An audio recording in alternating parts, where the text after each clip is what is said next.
We are farmers. Dum, dum, dum, dum, Well, now we're demonetized. Yeah, really, seriously, Good job, Chris.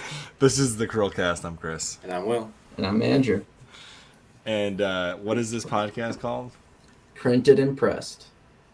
Not minted and pressed. Thanks, Federal Reserve. Anyways. Whoa. We're this not book- counterfeiting anything, Chris. That's why it says not minted and Yeah. pressed. Although he should be, this podcast should be able to mint money. If you guys would watch and like and comment and subscribe, we have power of the purse. Let's do this. Oh my gosh. If you join our book club.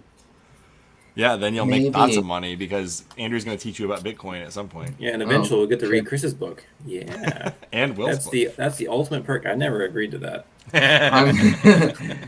Yeah, I have to read your book, Chris. All right. So if y'all hit the podcast last week, we did The Fourth Turning is Here, and it wasn't live. We apologize for that. There was some work scheduling issues. But it did premiere on YouTube, and 180 of you watched it, so we thank you for doing that. Yeah. Very cool. If you did, like and subscribe, obviously. If you didn't, like and subscribe anyway. I don't care. And this week we're covering what book, Andrew? The Return of the Gods by Jonathan Cahn. And since this pick was Andrew's pick, why don't we let Andrew just tell us why this book was added to our book club?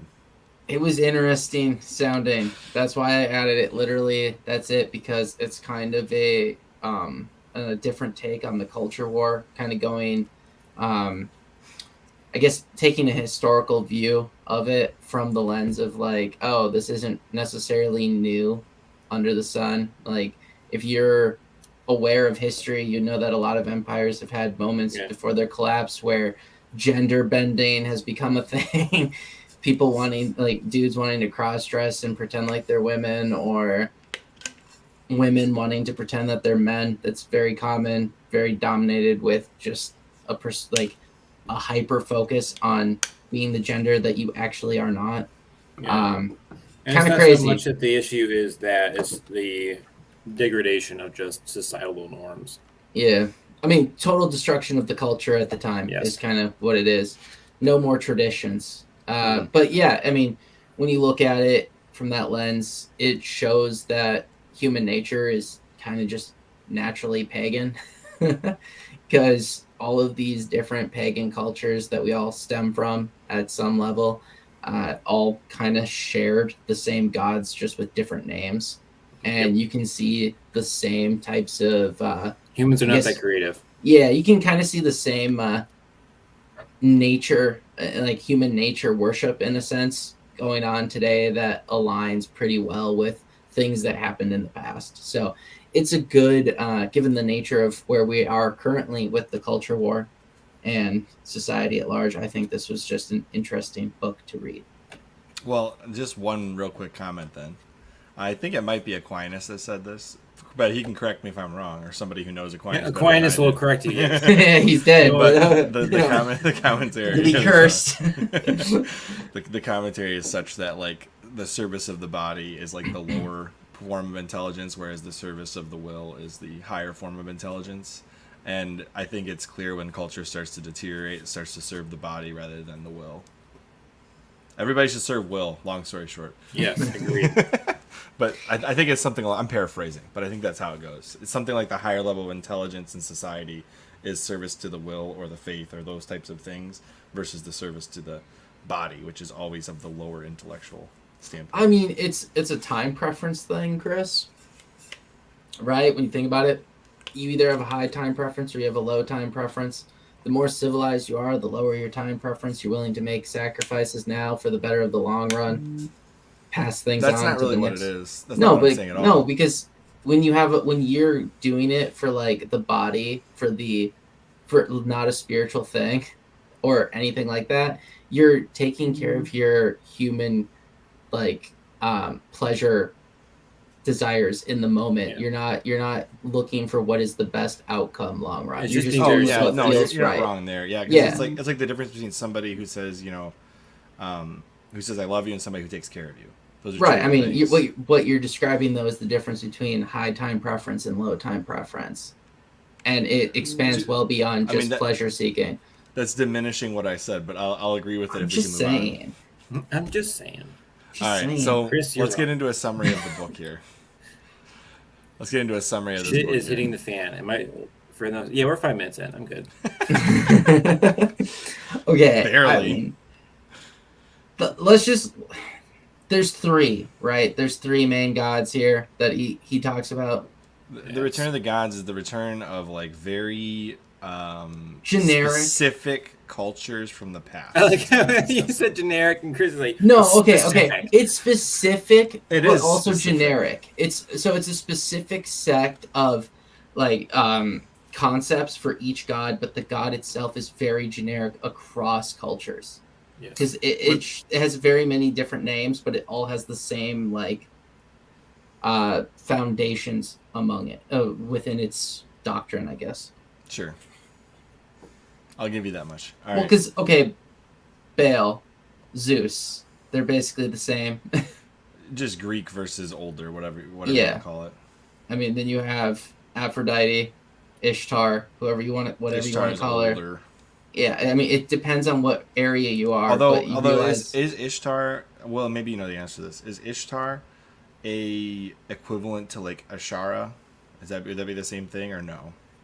Or Ashra? Asherah? Are you Yes. talking about like the actual Jewish deity? Yeah, the one that existed. yes, the one with the before. trees. No, yes, I would not say those are the same. No, they're because not. That Okay, was the I'm not sure. counterpoint. That's the counterpoint to Yahweh. So it's like they got merged at some point, but one point it was like literally God's consort was Asherah. That's not really what we're talking about. Okay. but when all you're right, talking never about mind then. the trees that they're not supposed to, like the totems and stuff, that's Maybe kinda, Gaia that's would what, be a better. No, No, not Gaia, Gaia either. no, Gaia's too powerful. Again, it's more pleasure-seeking deities that we're talking about. So Ishtar, Aphrodite. Yeah, there are some that again there's parallels to like Christian beliefs. Well, as in the with cultures, but in the Old Testament, there's the one that has the cult prostitutes. So that one is in line with Aphrodite and Ishtar. So and also you talk about the same gods that are brought. Are you up talking in about Lilith? Exodus. no, not Lilith. Lilith, It's the one yeah. that has the trees as the like instead of the high places. It's a specific type of tree. Oh, I do recall what you're talking about. I can't think of the Yes. name either. It's an A. It starts with an A. Azeroth. You No, got you that's gotta a look dude. it up, man. But Azeroth's a dude. there's one that it starts with an A. So that's Azazel. Oh, I think- Azael, right? yeah, maybe. I think it's Azael. Old Testament. We'll find this out in 1 second. Yeah, I think that's the right one. Azael appears in association with the scapegoat rite. It is bearing the sins during Yom Kippur, fallen angel. It's got Hellenization. Blah blah. Blah. I don't know. There's a lot Apparently, of them. Asher was actually a part of the Canaanites as well, so that was like Yeah. a shared thing. So, Chris, you might be totally right on this, but Asher I thought I was. No, I you're thought I right. was. You're right, Chris. I'm pretty sure that's the Asher right one. was Jewish at one point too, so I was getting confused. Anyways, long story short, And there's a then there's lot of Molech. equivalents across cultures, Yes. especially old cultures. And then don't forget Molech. Yeah, Chris. child sacrifice. Which- the favorite of all the bunch. Yes. But that's also Cronus. So Oh yeah, Cronus. Was Yeah. that Greek or Norse or? That's Greek. Greek. he didn't really go into any Norse stuff in this. So I think the which main. that would be a little harder, I think, to connect the Norse to this I one. think the main point he makes across this narrative is that in the absence of Christianity, you have this creeping in, and in the absence of this, you have Christianity, or maybe Christianity defeats this, or something along those lines. I think there's that's kind of the short version of what he says here. Yeah, I mean, I think if you had to summarize this, it would be that you go through cycles of civilization where you're pagan and then not pagan, because pagan values kind of destroy the civilization that Well, I you mean, built. even if you just read the Bible, you see this creep in and creep out, creep in and creep Yeah, out. I mean, it goes back to even the fourth turning when like that entire concept that we discussed in the last book. Yeah. But there's a lot in here where you could also say that it's just what he's describing is the natural cycle of civilization, where you have hard times, which fortifies your value system, right? Which that value system brings survival and then prosperity. But then the new people who join for the prosperity, not the value system. And then the value system becomes the prosperity without the values that drove prosperity. And then it collapses, and you're back in hard times. Yep. And then the cycle repeats again, and that's really what is being So described. this is a very here. long version of that. This long is and drawn out version. Yeah, but what he's trying to show is that for every time that this cycle has gone, it's gotten more severe. Mm-hmm. Each cycle is getting worse and worse because of how, I mean, I guess you could say because our prosperity has gotten more and more significant every time as well. So every high has an equal low Mhm. or a comparable low. The pendulum must swing is kind of the moral of this book, I think, culturally speaking. Yeah, I guess you could say that. I think when I looked at this, the most interesting part to me was that Stonewall Jackson led to all of this. No. No. I'm just kidding. That was a joke. I'm sorry. I can't, Chris. I just can't. You couldn't take that one seriously. No, I can't. Okay. No, it was so interesting how much he compares the specific event of Stonewall to the culture changes.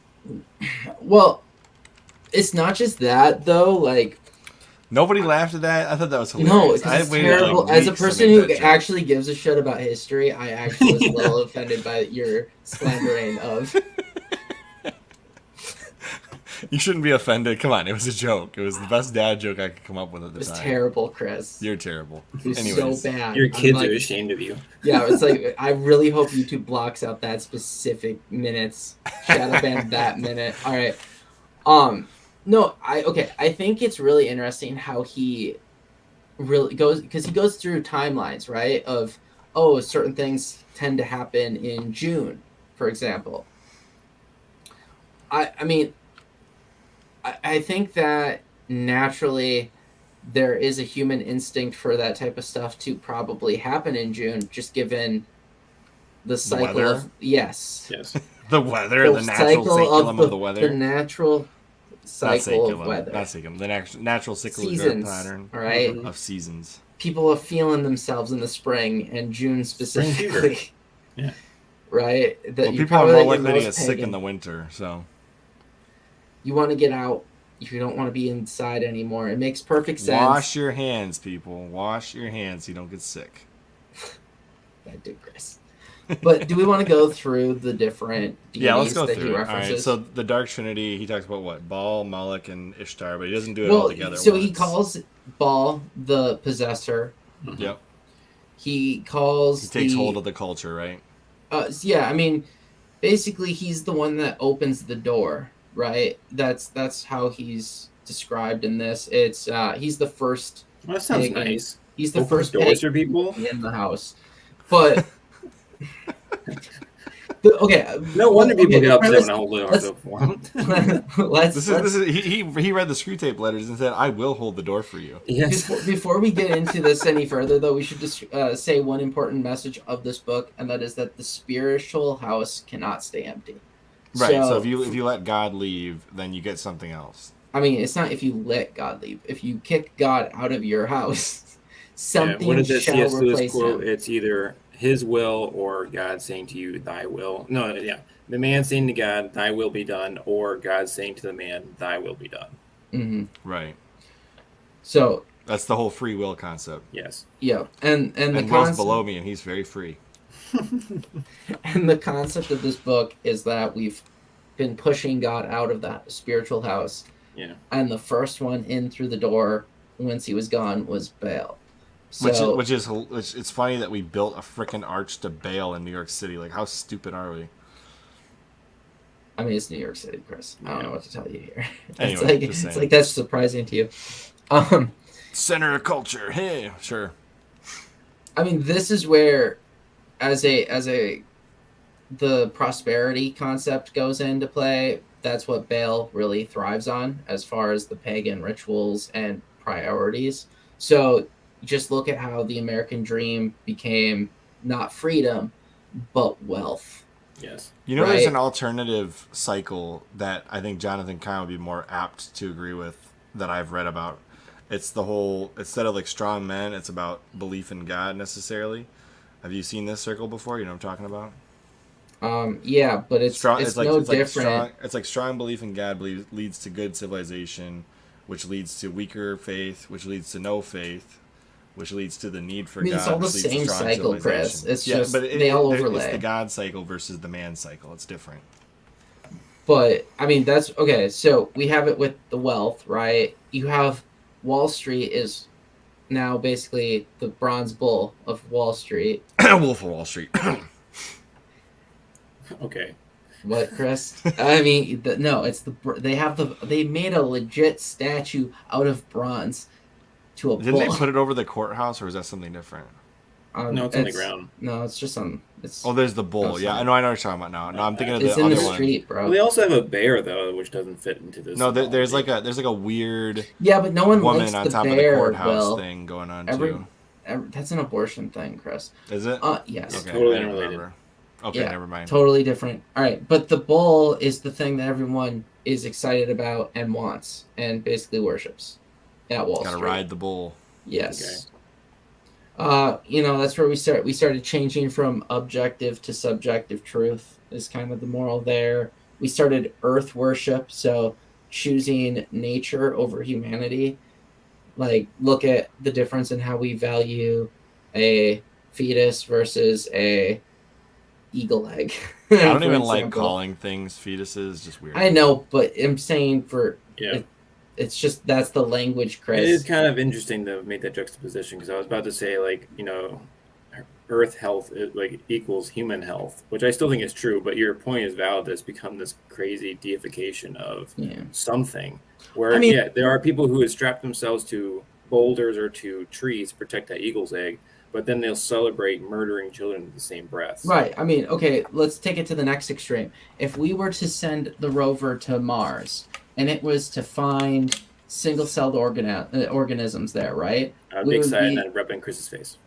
Yeah, but we would be having everyone. I never said those about... types of organisms didn't exist. Okay, I said but intelligent alien You're life missing doesn't the... exist. Shut up, Chris. You're missing the point. The media would be talking about how that is life. Life on Mars, yep.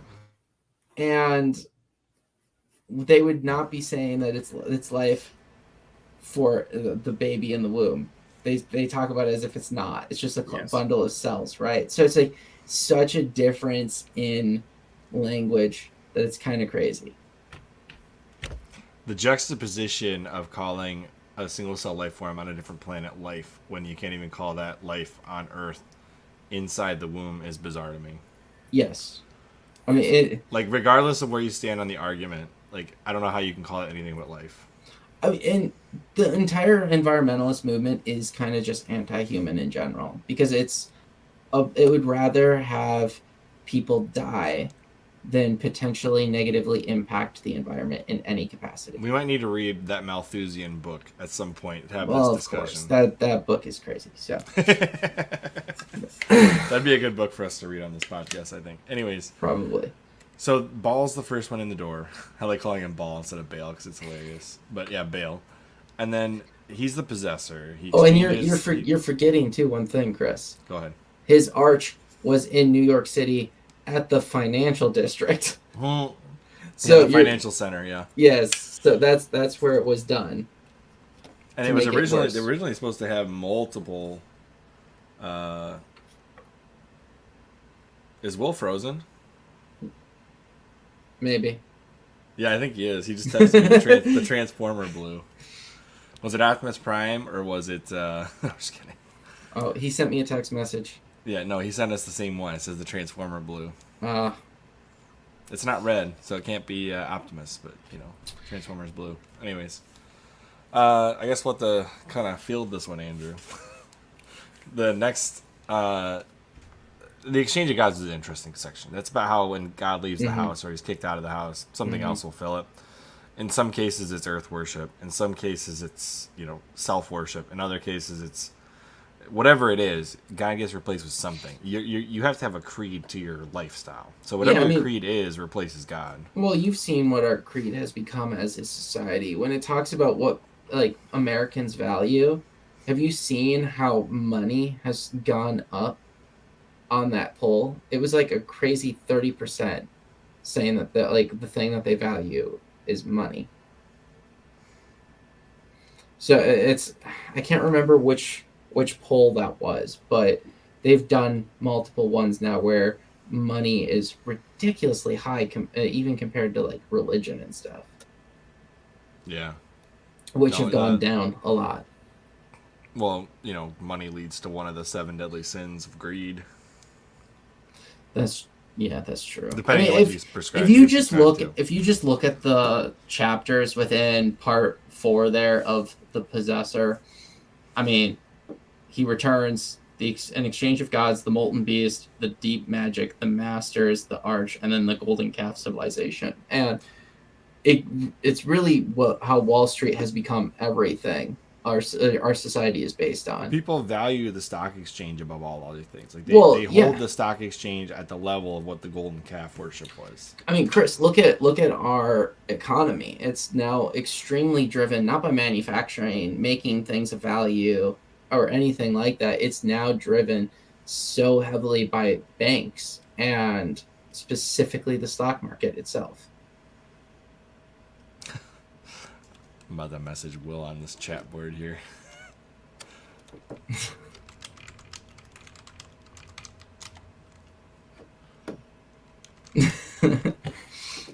Anyways, so here's a funny story. When you get to the enchantress portion, because the golden calf, I think it's pretty obvious. Everybody it's money. so obvious. Society revolves around money. Money has become a religion on its own. A lot of people do worship money. I mean, have you ever watched the analysis after like the Federal Reserve chair or the Treasury speak on anything? It becomes like this voodoo trying to interpret what they're wearing and everything as a reason to invest or sell something. Yeah, and people will try anything to make money. Like, look at that. Was it Juliana Holmes or something along those lines? Whatever that woman was. Are you talking about Theranos? Theranos, yeah, I mean. Theranos, yeah. Yeah. What was her name? Something Holmes. Elizabeth Holmes. Yeah, that's right, Elizabeth. I'm thinking of something else. Julian. I mean, she's a pure scammer, so. Oh, I'm thinking of Julian Assange. Oh, God. Oh, my gosh, man. That's terrible. Jeez. Wow, that was bad. Totally different. That name mixed up my brain completely. All right, I mixed them together. They're definitely not the same person, though. Anyways, long story short, though, when you get to the enchantress and he's describing this goddesses, because I don't subscribe to this bullshit. Yes. I mean, hey, she is. I mean, it's an entity of sorts. I think people will use any excuse to enable their own self-interests, and whether it be the old gods or whether it be, and I think he makes a good point of this, because he actually does go over kind of my thought process on this. When society starts to collapse, people will use whatever justification to make their interest or self-interest above all else. Yeah, self-justification. We put free will on top here. Yeah.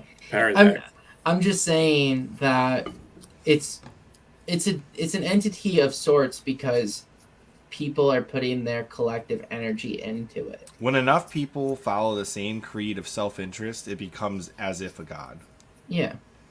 So, anyways, when he gets to describing it's not going to do anything good for you, but it's still an entity in the form of, like, you could say it becomes a form of worship. When you do something too much, it becomes kind of a form of worship, whether you want it to be that or not.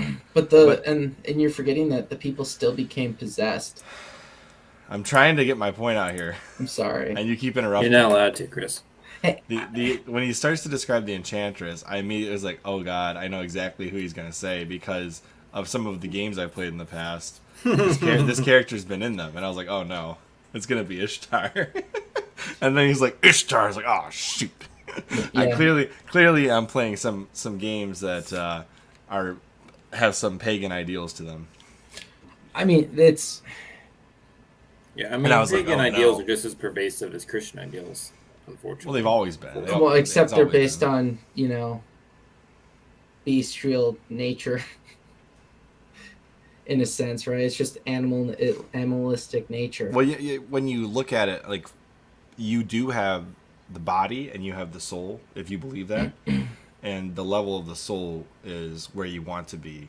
When you serve the body, you end up serving whatever your pleasures or desires are instead of what you should be ascribing to. Chris, When you make yourself, when you push yourself for the ideal, for the thing that is the best for society and for yourself, you are more likely to be pushing for the level of the soul, the higher intellects, those kinds of things, versus when you're like, I need to eat. It's really hard to get to that level if the first thought in your mind is I need to eat, right? Like, you're servicing the body. I mean, it's more than that, though. It's not as simple as just the soul versus the body. Because if you give in to every pleasure that's on your mind, then you are serving the body. No, but it's okay. What I'm saying is, it's also just intelligence versus stupidity, because if I don't know. There's some pretty There's some people that can recognize the higher levels without necessarily being very smart.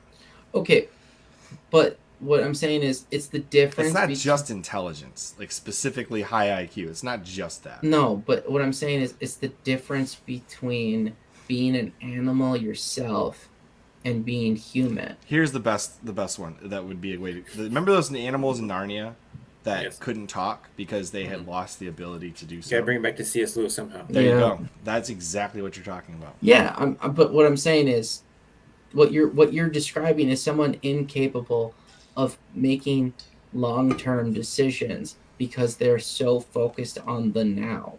Yep. What feels good now. Like, they don't prepare for winter level of, they just care about the now. Yeah, it's the grasshopper versus the ant. Do you remember that fairy tale? Mm. Yeah, the grasshopper is like, I'm fine. I have plenty of time before winter. I don't need to store, blah, blah, blah. And the ant the entire time is working its butt off. And then, the grasshopper dies because it never prepares for winter. Mm-hmm. And the ant gets all fat. Mm-hmm. Same idea. Hey, well, I'm just laughing at the fact that you said the Transformer blew. And there was this weird sound outside. There's a weird sound, and it was like, and then a pop, and then all the electricity pop went away. It's Ishtar. She's stalking. So when we talk about the Enchantress, that's Venus, Ishtar, Aphrodite, whatever you want to call her. So her big thing, prostitution, and just all things sexual. So she likes to cause things like the sexual revolution. Is a thing that she cares about. That too. Also, she goes to battle, and yet she's also like a seductress. The gender/sexual confusion concept. You got sex, drugs, big into music. You can see. And this is when he gets very obsessed with the Stonewall. Yeah. He spends a lot of time driving home that everything went wrong at Stonewall. Like, that's really something he really believes. Like it was going wrong before that. Well, I think he more says it comes to a head at Stonewall, but he spends a lot of time. When was this book published? I never actually looked this up. 2022? It's new, man. 2022, I think. It's pretty new. I want to say it's hitting this head right now. But yeah, I mean, that whole cult, right? That pagan cult is really big into gender and sexual confusion. And it's cult of Ishtar you're talking about. Yeah, cult of Ishtar, and causing, big into prostitution. I'm surprised he didn't talk about OnlyFans in this book, given the time frame. So I think OnlyFans is already kind of dying by the time this book came out. I don't think it is dead, man. I think it's dying pretty hard, but anyways, I don't think it's gonna make it much longer. Chris stopped using it, and he was the only company. I don't know why him and his always bot tie farm. me to these things. He had a bot farm supporting one specific person. You would lose so much money doing that. Like, why on earth would anybody want to bot money? This is why you have to work so hard, Chris. For the record, I have never nor will ever use OnlyFans for any reason whatsoever. We know, Chris. Oh my gosh. After Ishtar, we get to the Destroyer, which is Molech or Cronus. Here's where I have some issues. I have some major issues with culture on Molech. But this one just, right here, don't sacrifice kids, man. That's the end of the story right there. human and child sacrifice. That's really think about how everything language wise for abortion is communicated. Yep. It is a sacrifice for your personal wealth, happiness, prosperity to get an abortion. That is how the advocates talk about it. Right? Yep. I don't know what other, like, is there any way to look at the language they use for abortion and say that they are not talking about a sacrifice to a deity without saying a deity's name for personal At the very prosperity? least, you're sacrificing it to the person. The very least choice is to always themselves. the choice is always presented as this baby or your career. That's how they always present the choice. Or this baby or this. Or this baby Well, or it's just this. that It's always or presented wealth. as a choice. Just wealth in general, right? Yeah, or just happiness. It's like, Yeah. This Like child that- means it's you like- will not be happy. That's usually how they present that. So Yeah. it's a sacrifice. It can only be described as sacrificial language, and you're not sacrificing jack shit as the You're person choosing getting to an sacrifice abortion. one thing for another. So yes, but I would not go so far as to say deity because I would never deify a person. But No, maybe but you're saying the But cognitive you are deity deifying of yourself because The you Yeah, cognitive are, deity you're of making a self. sacrifice to yourself. It's making a sacrifice to the what I'll call the Freudian id. But the individual The ego, getting an whatever you wanna call abortion, like they can't claim that they themselves are sacrificing anything except, like, the only thing being sacrificed is the life of that child. That's how Realistically, they look when you at think- it. No, but they don't look at it that way. They look like they're just like, oh, it's not a big deal. Let's celebrate. Let's shout this abortion. It's crazy. well, it's amazing. So, like, that's sort of true in early term abortions. Like, you just stick a tube there, and then there's some damage to the mother, but it's not as traumatic as later. And what's crazy is that the terminology around like late term abortions, where like, oh, having this child would be like undue stress, undue burden, blah blah blah. It's like, but when you have an abortion late term, you're still giving birth to that child. Right. So your body's going through all of that, and then you're adding this other level. Let's just think it from the mother's perspective. You're adding this whole other level of this trauma for no reason other than this perception that you, like, again, you're putting yourself before anything else, and at the end of the day, you're actually harming yourself because of that.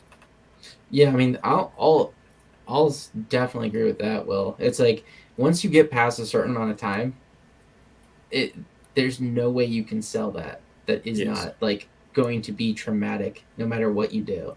Yes. Probably worse traumatic wise if you terminate the pregnancy versus the eventual positives you will feel if you actually go through with it, with having the baby. You know what I mean? Yes. Because your body will flood your system with all the necessary hormones to fix itself. Whereas in that situation, it's just like, oh shit, we're dying. I mean, yeah, in that circumstance, when they terminate the pregnancy, it's like you're putting the body through this trauma that thinks that it's not capable of having children in a safe environment. There's so much psychological aspects to that, which I don't see how any doctor could ever say that that's beneficial to the mother. I personally do not understand it. No. But bringing this back to the deification of yourself, there's actually this concept was first highlighted in Genesis, where obviously they say they were made in God's image, but then they were God's talking to himself, saying, "I'm glad that they didn't eat of the tree of eternal life, because then they would be like us." Like, we're constantly striving for that same level, and that's why I think that's part of the reason why humans are constantly falling down to these pagan worship or self worship. And also why pagan deities is always just a self-reflection of some kind of basic instinct, like gluttony, sexual desires, things like that. I mean, just look, all of them are very much human. Yes. They're all basically to the point where if you didn't know better, you would think that they were actual people who were just very powerful at some point who got deified. Yes. I think this is also where he kind of goes through a cycle. He talks about the cycle then that he was trying to convey with opening the door. So you got Baal, you start worshiping wealth and prosperity because Christianity has brought you to this level with your values that you can now prosper. But then you forget those values, worship the wealth, prosperity. That then opens the door to Ishtar, and then people start worshiping sex and pleasure because they have the wealth to support that, right? So they get rid of the other values that were more not prudish but just responsible. And then that opens the door to Molech because you sacrifice children in support of wealth and pleasure worship. And that's the way that kind of goes. You have that's the dangerous cycle of doors opening to the other deities. Thoughts on that, Chris? Sorry, I had the YouTube thing was playing, and I was hearing Andrew on an echo for a second there. I was like trying to figure out how to pause it, and I was like, "Oh no!" Did you I hear can't it? Pause Did you hear it properly, Chris? I heard something about cyclical and Okay, being responsible. I'll say it again for you, Chris. Sorry. So, okay, basically, God's values and rules lead to prosperity, but then the children raised in prosperity worship the condition, not the reason for the prosperity. Oh yeah, right? I would agree with that. So that goes into this thing where Baal comes through the door, you worship wealth and prosperity. That then opens the door to worshiping sex and pleasure because you have the prosperity to fund it and you're no longer being responsible with your values. That then opens the door to Molech, so sacrificing children in support of wealth and pleasure because you want to maintain it. Yeah. Honestly, even like you could look at it another way. You could say that the culture as a whole has sacrificed the idea of having children on top of what they're already doing. Yeah, no, that's what I'm the saying. bulk That's of what I'm families are like, oh, they'll either never have kids or they'll choose to wait so long and that it's not even possible anymore because in the interest of self-interest and pleasure. Yeah, no, that's definitely part of it. That's just a less pagan version of it. You're just not having them to begin with.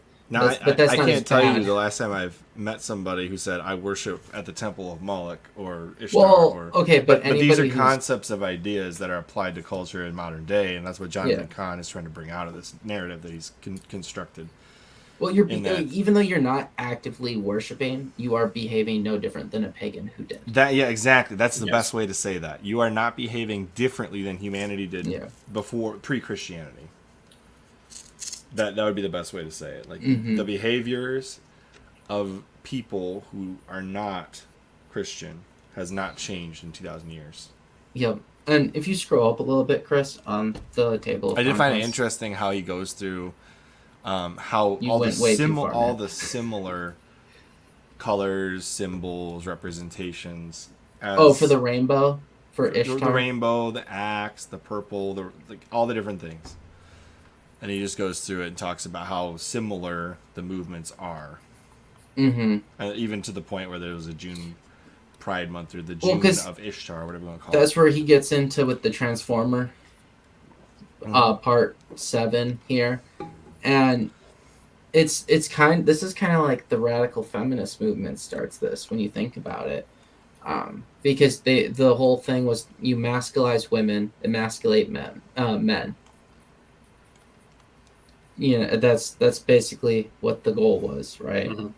And then he goes through all of these events that have happened over time, and the month of June is basically the old historical month that was dedicated to Ishtar all the time, and tons of crazy shit throughout our U.S. history has happened in the month of June that is in support of, I guess, what the pagan principles and acts that were in support of Ishtar were.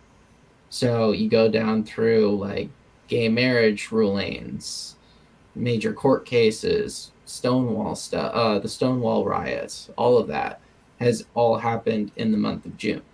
Mm-hmm. And it's kind of crazy. But what did you guys think of the fact that Ishtar's priesthood back in the day Was it eunuchs? it was people in drag, and yes, eunuchs, because they mutilated themselves, but they were basically drag queens. Well, they were very feminine men who were either attracted to men or wanted to be with men or whatever it was. And so they subscribed to the cult of Ishtar because that allowed them to essentially serve two birds with one stone. that was the worst way to say that. Where they could essentially spend their time worshiping this deity that they respected, as well as finding relations with men that they wanted. And that's kind of similar to what we see today with some of the stuff. But I would almost say the culture, because the culture is pushing this, it's different. Because you don't have the cult of Ishtar. There's no deity that all these people are following. They just like what they like, and they're into that, and they're pushing that culture further. I mean, it's... So I guess, it's not like a cult. I guess it's not like you're worshiping a deity. But they are, in fact, doing the same things that the cult was doing. I guess there's a question mark there, Chris. There's a question mark, right?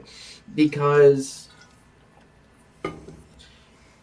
you have to ask the question of how Ishtar came to be in the beginning. Anyway, like, does the principle of her need to come first, or is it something that is created to justify everything?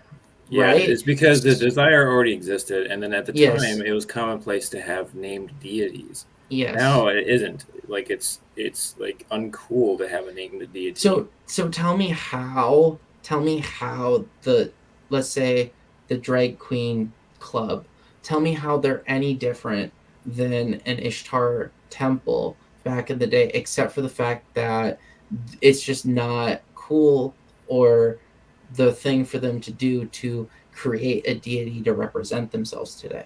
They're doing everything exactly the same.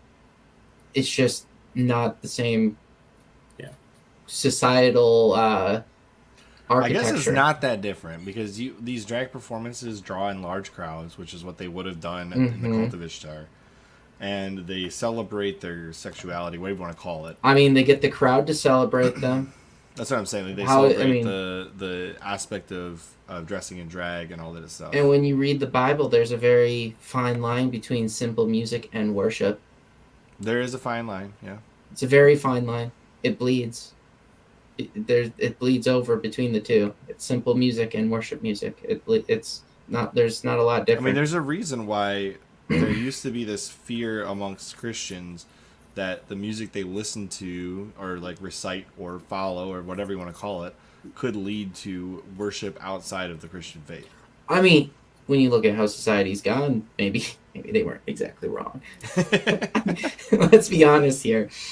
Yeah, well, it takes it from the realm, because I know you brought this up for books and games and stuff, Chris, but it's like goes from the realm of like this is just pure fantasy where it's just interesting to read about, and now it's crept into like, well, this is actually truth, and this is what we should uphold as values of the society. And that's I honestly don't know when that narrative flipped, because what does that sound? Ishtar's coming. Yeah, she's coming on the hunt for you. Go on. I lost my train of thought because I don't know what the hell's going on. You were saying like it creeps into the media, and then the media becomes the culture, and then the culture becomes the worship. It's when is it just fantasy versus something that you like when is it different? Yeah. When is escapism obviously, I love worship? fantasy books. There's a lot of shit, and it's like I don't worship these things. I find them interesting as a purely fantasy. I think you have to be able to find the fantasy, just that fantasy. If you can't distinguish the difference between your escapism as being a fantasy and something that you need to be able to log out of, as opposed to, say, something that you do as like that's what, like, for example, if you did World of Warcraft like 10 hours a day, how is that different than worship? Like, you are basically worshiping World of Warcraft. It's when something controls you. That's what I'm saying. Like addiction. I think that when subscription services became, I'm addicted to work. I need to stop. I think when subscription services became a thing, that's almost like that takes the place of like a style of tithing, because you're subscribing because you put value in that service. I wouldn't go that far. I'm saying it could be. I'm not saying it is automatically. I'm saying like let's just say, for example, you're paying for participation in something that you spend all your time doing. I'm tithing for my Wi-Fi. It's just a monthly bill. I'm not talking about Wi-Fi. Wi-Fi doesn't generally include content or like something that you do. It's something that enables you to do something. It's different. I wouldn't go so far as to call it tithing. I think people probably worship Game Pass a little bit. I wouldn't go so far as to say it's the same as tithing. I didn't say it's the same. I said it's a style or form or something similar to it, because I mean, you're not paying the same amount of money as a tithe would be, but let's just say you're dedicating more than 10% of your Okay, actual time and resources to it. I'll tell you then this, boom. Chris. If you tell me that you join a club and you're paying simply for the membership to be a member of something, Mhm. for the social aspect of it, Well, that's different. that's closer to a tithe. You think so? Yes. You Yes. talking about like secret society kind of stuff? No, like or I'm saying, like if you are, Big yacht club. the yeah, like your okay. yacht club or something, like it's this, it's kind of, there's not much difference, right, between that and a cult in its own right. They do say you are what your friends are. Like if you surround yourself with people Oh who shit! do a yes, sign certain off. thing. We are the shrimp, Will. Okay. Bow at the altar of the crustacean. Chris, look at, okay, you have to compare it to the church if you're going to say tithing, and that would be the biggest aspect of the church that you're getting is community. Yep. Right? So you're not going there for some new service that's being provided to you other than being with your community. It's a social gathering of like-minded people. So like people that pay for Discord servers. Sure, that could be that. Yes, that could be viewed as tithing, I guess. If you join a Facebook group that you have to pay a subscription just to be a member of, that could be considered a tithe of sorts. But when you're getting something in return, like you're buying a service, there's no difference between a subscription and paying the monthly pass to use said service. Otherwise, you'd be tithing to like the Turnpike Commission. Okay, like it's different. All hail the mighty US2. Yeah, you get what I'm saying. Like it's different. Oh, sorry. That's funny. He makes a point in here that I thought was really interesting too about making idols of the body requires self-destruction because your body was created by God. Right? So if you want to make an idol out of your body, you're going to have to like take credit as the creator. Which means you have to people end up warping their bodies in the effort to become some kind of a deity themselves. Basically. I mean, if you look at like some of the like really old cultures, have you ever seen the movie 300, the Spartans or whatever? Yes. You got Xerxes, right?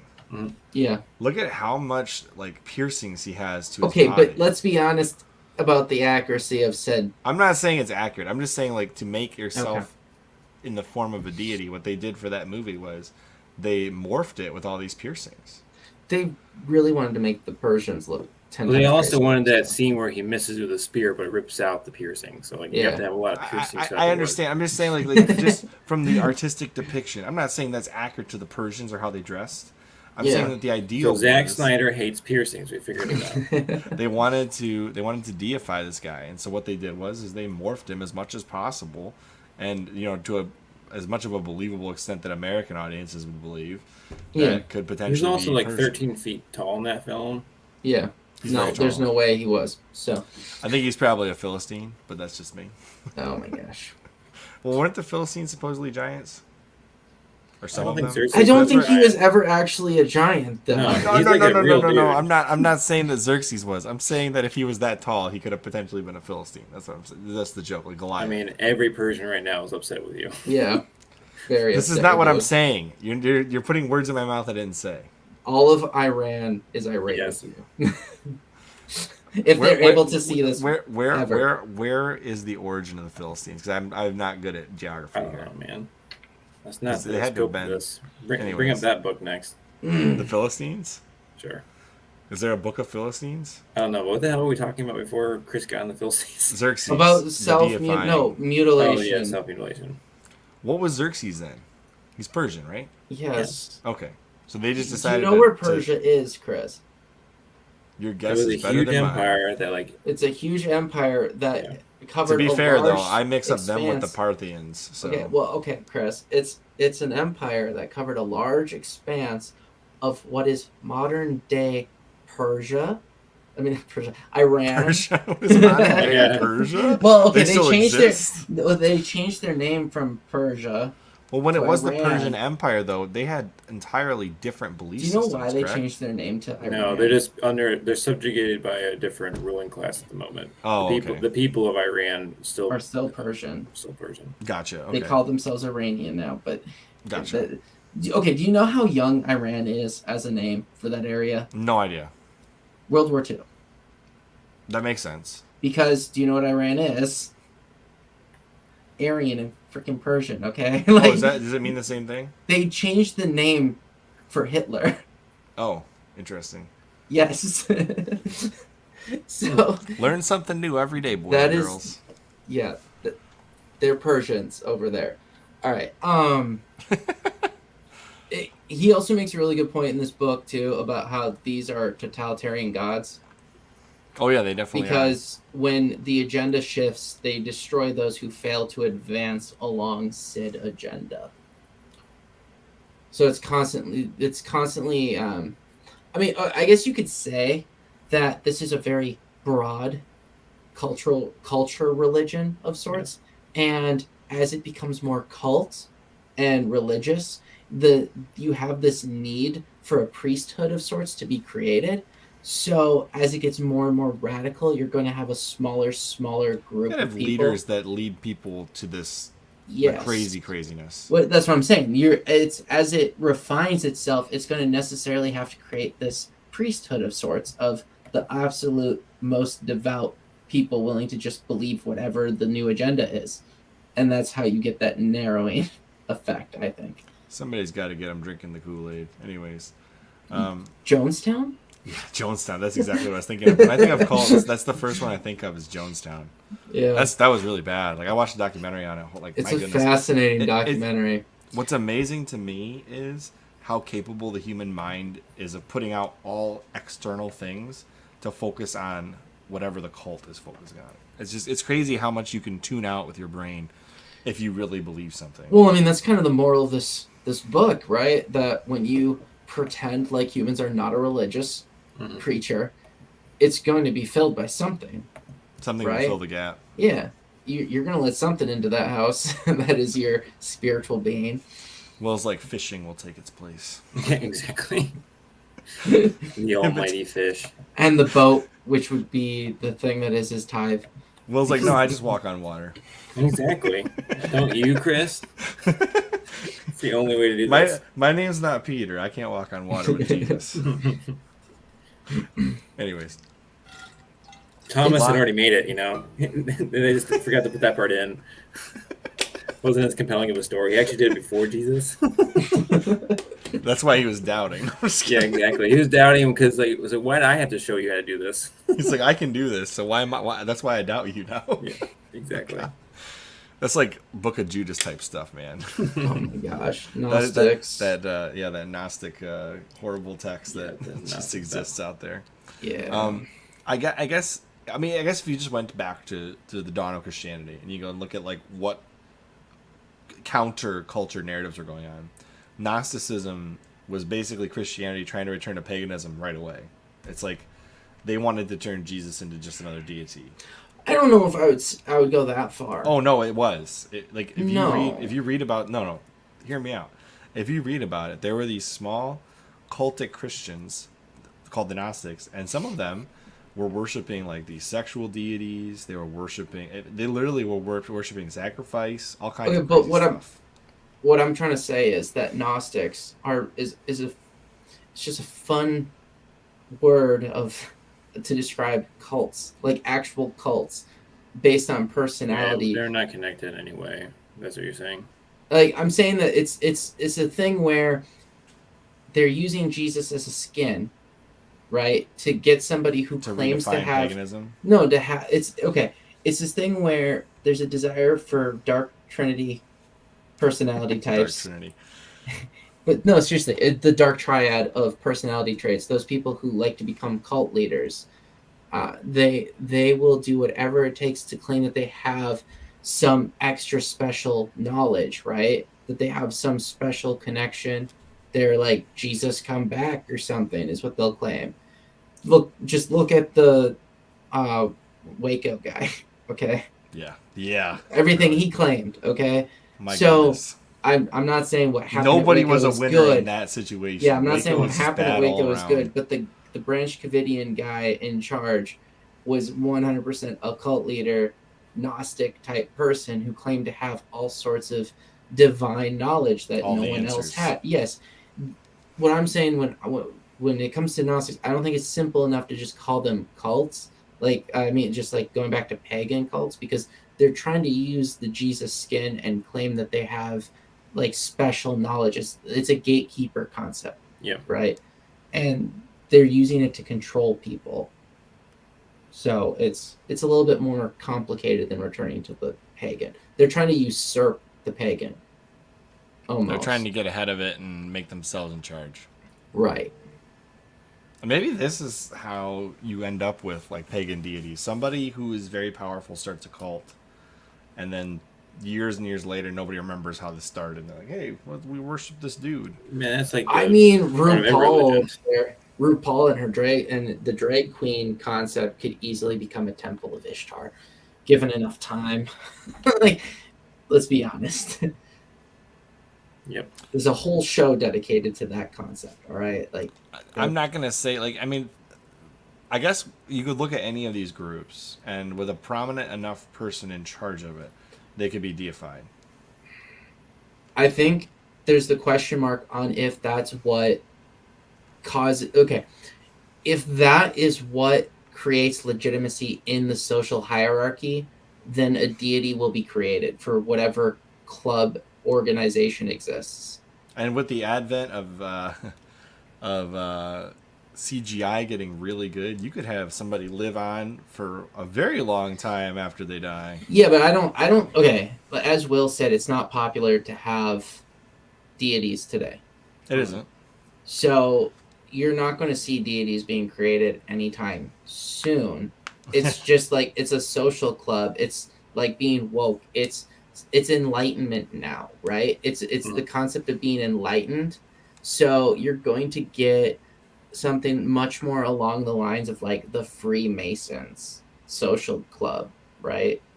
That's what I see way more. If you don't But speak way the more same widespread. language, yeah, it's a if you don't speak the language, you're not part of the culture.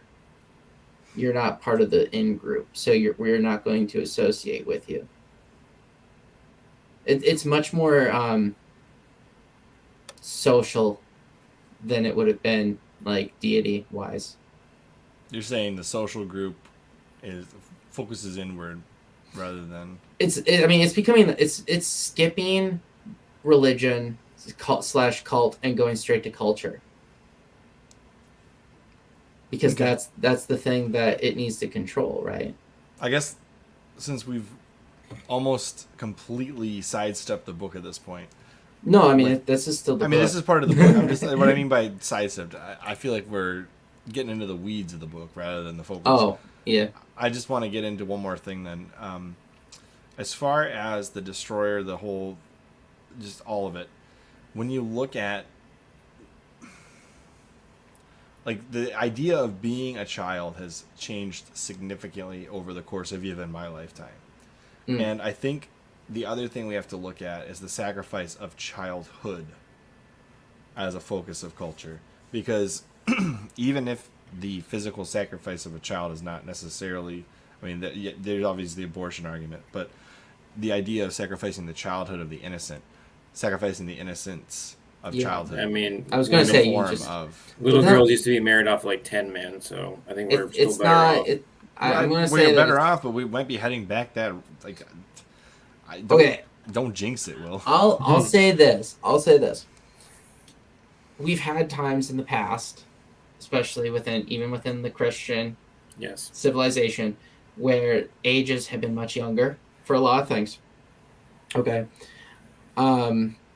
You even aged pretty quickly if you were Gen X or prior to that in previous times in American history, even, right? The concept I would say though that I agree with you on is there's a weird focus on children like Mhm. Also, the elementary school. exploitation. Yeah, there's a weird bring your child to a sexually explicit show. Well, okay, going back to the deification, it's just like church. It's like, Yeah, that's what I'm. church Yeah, is like bring your child immediately, get to him a drag show. baptized. Right. Yeah, and now It's it's like bring your child to this other altar, get them yeah. baptized, initiated. That's definitely where it's becoming like a religion in a sense. Is it's like, oh, you have to bring your kids. You have to force them to see Yes. this pride parade or whatever it is, and that's where it's getting really weird because they don't have a deity, but they're treating their own culture as a deity of sorts. Yeah. Also, a lot of these pagan religions also didn't have deities for this. It was more of a concept, and that the True. statue was just a symbol. It wasn't. They didn't actually believe that was a real thing. So you can still say like that argument is true today. I guess, yeah. It's not like they were building temples per se in the same concept. Yeah. Not everyone was temples are really a thing based on the civilization level of whatever group it is. Also, a lot of our views on some of these religions is very much from the Christian perspective. So, like, we think like going to church, that kind of thing is like that kind of concept. Whereas, really, like, no, that was a dance club. Well, they say that the Temple of Ishtar was a bar. Yeah, essentially. That's the way that she conducted herself, I guess. My goodness, I have like 6 flies down here. Yeah, and also some of these cultures didn't have words for the like sexual impulses and stuff, so they just like it's this deity that's doing it to me. I don't know what this is. So it was like literally. It's not my fault, I swear. Yeah, it was a lack of or vocabulary to describe what was happening. Right. It really comes back to there's nothing new under the sun. Yeah, that's like when you think about it, nothing new. It's we're going back to some just animal instinct levels of humanity more so. So I guess how would you rate the book, Andrew? It's difficult. I think this is actually difficult to rate. If you don't believe in any of this at all, like it's not going to change your mind. It's not going to change your mind. So it's not like it's this grand argument type book that's going to enlighten people. I think there's no way somebody from the opposite side of the argument is going to read this and think, "Wow, I was wrong about everything." This is not nearly as impactful for me as Screwtape Letters. How about that? No, nowhere near. It's the problem is that he takes. I think this book does take for granted where you are as a believer per se. If this guy was the leader of the cult, the only people buying this would be in the cult. Does that make sense? Yeah. People that are already on his side of the argument. Yeah, I mean, if you're not a Christian, you're probably not going to buy this book. It's an interesting book, just because I don't think it's really necessarily what he's trying to say that's a good message behind it. Because I would say that the book is so like it's almost like apocalyptic. It's like apocalyptic literature. It's like here's where things are going. We're screwed. It's kind of like how this book is written. I don't know. It seemed a little optimistic at the end. Maybe I'm forgetting that very ending, but up until he says it's not too late if you embrace your faith, basically. But no, I'm saying the epilogue. Yes, up until the epilogue, it feels very dire. I guess my point is that he makes a lot of points. I think if you just look at it from the cultural cycle and the historical similarities, that when you look at it from a human nature, like this is what humans without God will always resort to behavior-wise, I think you can gain a lot from this book, just seeing how there is nothing new under the sun, basically. I don't think it really matters as much how he tries to tie it in to be like, oh, look at this pattern. This is why it's happening this month or whatever. You know what I mean? I think he reaches a little bit with when he gets into the specific events. I don't think that is as important to the story as, okay, this is what our nature is. Yeah, I think when he tries to like associate a specific cultural event, everybody's going to see it differently. Like, there's going to be a lot of people who are like, no, that's not where it started. It started here. Or, like, they'll point to something else. Like, it started here or here.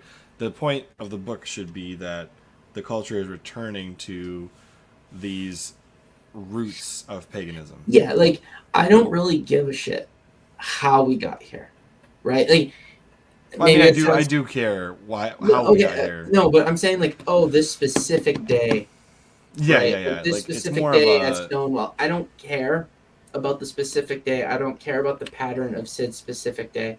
I care about the general trend and the fact that clearly our human nature is returning to when the practices of us being too comfortable with prosperity.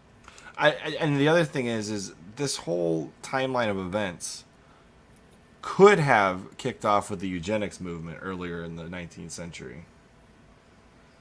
I mean, he's really You know what I okay. mean? You know Yeah, what I'm no, saying? no, yeah, I get what you're saying, and the problem is he wants this book to be small, right? Yeah. So he puts a lot of focus on events. That's something I want to read more about is the eugenics movement because I don't know how we ever convinced ourselves that was a good idea. Because it started here. I know that's what I'm saying. The and it was also very Malthusian.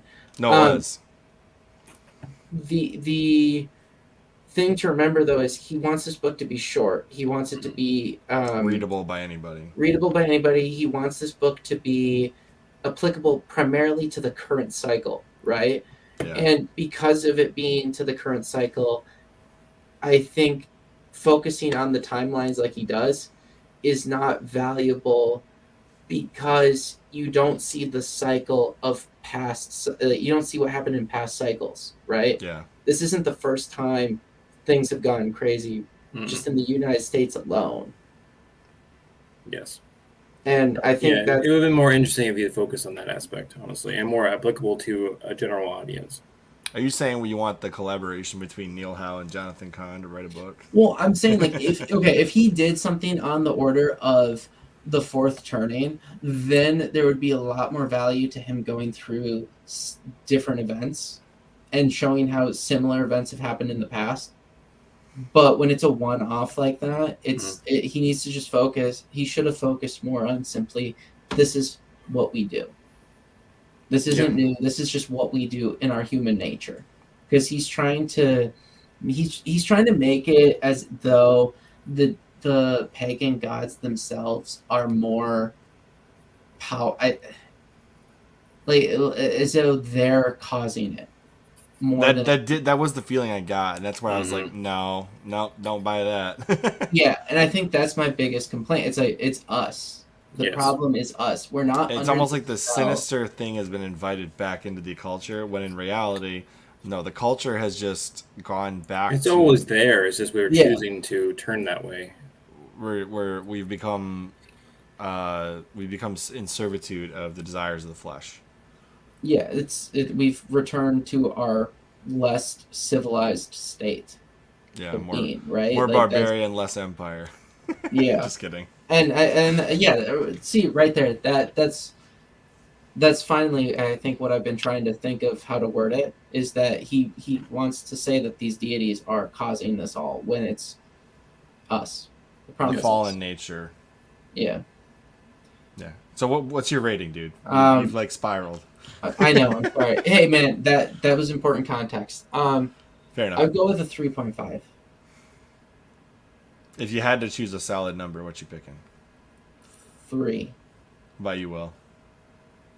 This is a tough one for me. I didn't necessarily dislike it, but to all the points we brought up, I don't think it like resounded the way that he really wanted it to.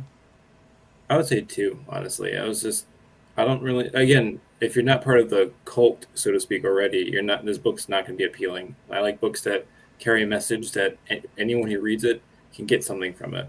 And like I don't think there's a whole half, like at least half the population who would read this and be like, well, this is crap. So, well, I think the first half is good. It's when he starts doing this. After he gets done describing the characters, the deities of sorts, that's where it gets off the rails a little.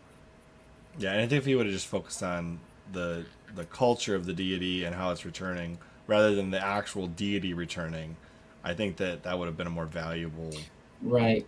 But because his focus isn't on the this is how see, we're behaving exactly as though we worship this old pagan deity. You know what I mean? It's The not like, behaviors are the same, but yeah, nobody's doing the worship. because now someone's like, oh, I'm not doing this because I worship said deity. It's like, no, that's It'd not be so easy to just be like, point. bro, I ain't worshiping Moloch. Yeah, right. He wants to make the connection to worship so bad in this book that he makes it easy to ignore him. Mm-hmm. Yeah. For a person Yes. and if he had simply just been like, hey, I know you don't worship Hey. Moloch, but your behaviors are really not any different than if you did worship Moloch. How do you? Like they're like saying you might as well at this point. Yeah, like how do you feel realizing that you are currently behaving no differently than an ancient Canaanite right now? Like, it's a serious question. How would Sid, yuppie liberal in New York City, feel realizing that their entire cultural being is literally no different than some ancient Mesopotamian? But we're so modern, Andrew. I know. They got toilet paper. That's the true difference in civilization factor. No. Indoor plumbing is the huge difference in the culture. Yes. No, I'm not gonna lie. I would never go to one of those Roman communal toilet areas and use the bathroom with everybody else near me. What are Never you gonna talking happen. about, Chris? What are you You know what I'm talking talking about? about? No, what are you talking about? There used to be like I understand what you're saying, but the Roman bathhouses were actually very sanitary. Yes. Oh, I'm not saying you're wrong. I'm saying I would never want to sit with somebody else in the same room doing that. The I Roman, mean, you do that in public bathrooms all the time, Chris. yeah. Not looking at each other. Just bring like a little bit of cardboard and just like put it. Bring the shades, Chris. Yeah. Bring the shades. With the dark horse shades so I blinders. can't see No, them you actually haters. just have horse blinders on while you're. Yeah. You wear what Ted Mosby wore so you couldn't see the Super Bowl during How I Met Your Mother. In. You know what I'm talking about? The giant blinders, like I can't see anything. Yeah. Pick out the pizza. Oh man, I give it a 3 because I think the actual book is decent, but at the same time, I think his message lacks the ability to have the widespread cultural impact he wants. Yeah, no, I agree completely. Yep. The technical material is good. It's just the message, the way it's conveyed needs work. Yeah. You'd be hard pressed to correct him on his writing or style or whatever. And his Just- research, you'd and be his hard research. pressed to, yeah. But where you can is like just the tone and messaging is there's a misstep somewhere. Yeah, it's like, are you trying to evangelicalize with this, or are you just trying to talk to the club? Yeah, it's like are you talking to the in crowd or everybody? Yeah. Yep. Whereas I think C.S. Lewis, his ability to span cultures, religions, and everything was timeless and unmistakable in quality. I mean, okay, no offense. Screw tape Chris. letters. I'm talking screw tape letters. I okay? know, but no offense, Chris. But let's be honest here. No one's going to compare to C.S. Lewis. Well, you're talking Tolkien. about. I know, Yeah, but we're not the same way. you're literally talking about two people from the pinnacle of literature. Like, if you're gonna hold everyone up to against those two, you're really gonna be disappointed. I found some books that might be good. Never mind. We'll talk later about that. All right. So, I mean, I don't have anything else to say. There's nobody else in the chat right now, but I'm sure people will tune in later and cancel us for this whole discussion. Probably, definitely demonetized, but I don't think we said anything too outrageous. I didn't. Yeah, I don't know about Andrew. You 100% tried to get us demonetized in the very beginning with Yes. with a jingle. Oh, the We Are Farmers? Yes. That was a joke. Oh, God. Doesn't All right. Yeah, matter. but it's definitely, Copyright? yeah. Probably. Oh, well. I'll snip that off if we have to. Yeah. God, that's exactly what the Cult of Ishtar would do. Anyways, as always, since we have no questions, we're just going to end this thing, so Will can Yeah. go to bed. Thank you. He's enjoying this conversation so much, though, so thank you for being here, Will. Yeah, I got back in after I lost power, so here we go. Yeah. I think Andrew wins the competition today for the best in class for this book, and describing it, whereas I think I Okay. failed miserably. So, Gosh. Andrew, you get to exit this podcast. Oh my gosh! For all of us. Alrighty. Well, thank you And all. Will didn't talk enough to screw it up, so. That's All right, thanks everybody my strategy. for tuning in to this week's Printed and Pressed episode. And don't forget to tune in next week because we're covering what, Chris? The Horse and His Boy again? No. Oh, Silver chair. The Silver Chair. Silver Chair by C.S. The Golden Lewis. Compass. We're almost through those Narnia books. We are everybody. almost through them, yes. The lion is almost done. Yes. His roar will I'm going be to turn heard into the White once Witch more. and sacrifice that lion pretty soon. Oh my god. He goes by a different name in our world, Getting Will. What do you tired think of it that is? shit. Yeah. What do you think it is? What could his name be, Will? Anyway, tune in next week to find out, or tune in Wednesday. That's Tune this in week, Wednesday. Yep. to find out about the next exciting chapter of the Chronicles of Narnia. Yes. All right, Andrew, signing off. All right. Thank you everybody for tuning in. See you on Wednesday. Bye guys. Yes. Oh, Bye, guys. sorry. Talked over you.